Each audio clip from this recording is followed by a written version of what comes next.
सुरे हो तोर गोना हवैया है के और तोर शादी हो है और ते हम ससुराल चल देबे ना तुम्हारा भुला देबे का नहीं भुलाओ नहीं भुलाओ जब रे तोर शादी न सुने हो ना जब रे तोर गोना न सुने हो हां पसंद वाला रति पुण्य नहीं आवेया नहीं भुलाओ भैया नहीं भुलाओ सुना तो खाना पीना खा ना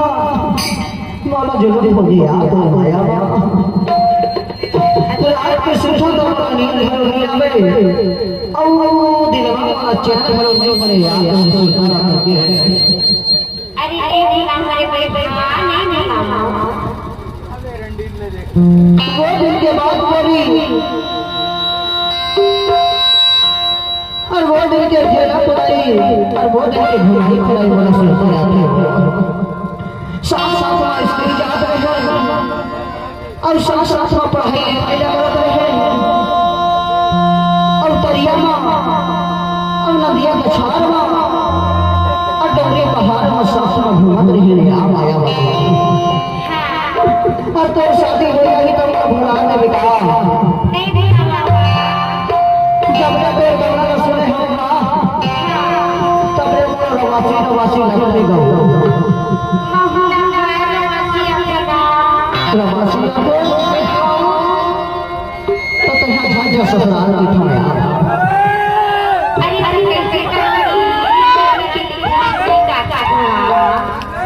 ससुराल में जावे तो आने बानी के काम पता करवाही कहूँ गोबर भर देवे तो कहूँ नूनी बन जावे तो कहूँ नकली जाए बन जावे और संग संग में पूरा परिवार के तोला कपड़ा होएगा पढ़ी माया एक रेसिपी संसार झंझट चल तोला केरा भगवान के खाओ तैयार है बे तो नहीं देगा पर मैं सोचे कि तोड़ वाली मार्ग के जूठा कौन सा के काबल के बोला पाल हाउस के स्टेट बड़े बड़े हैं अब तहां चल चल और सरसरा तोड़ डाल कर इज्जत चल भले चाहिए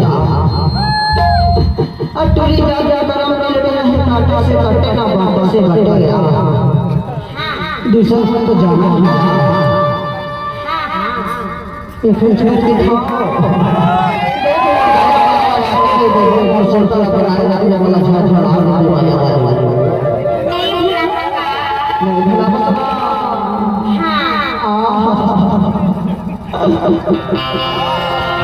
श्रोते भी हल्ला ठठ ठठ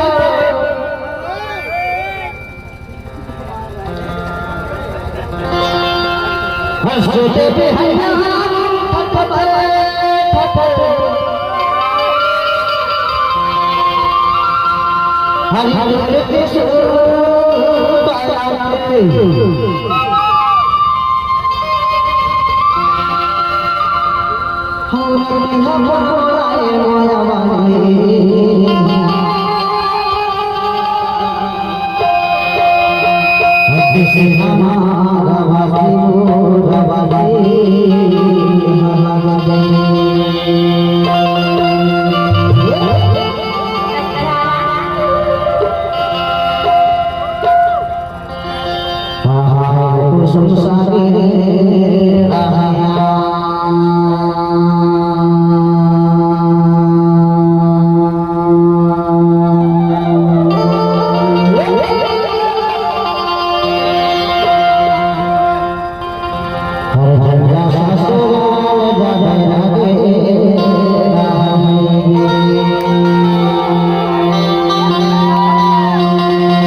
तबे तो ये दिले बाबू का तो लगते हर झंझा सा सोना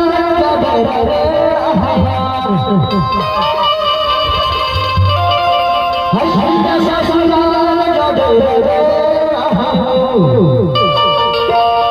हर झंझा सा सोना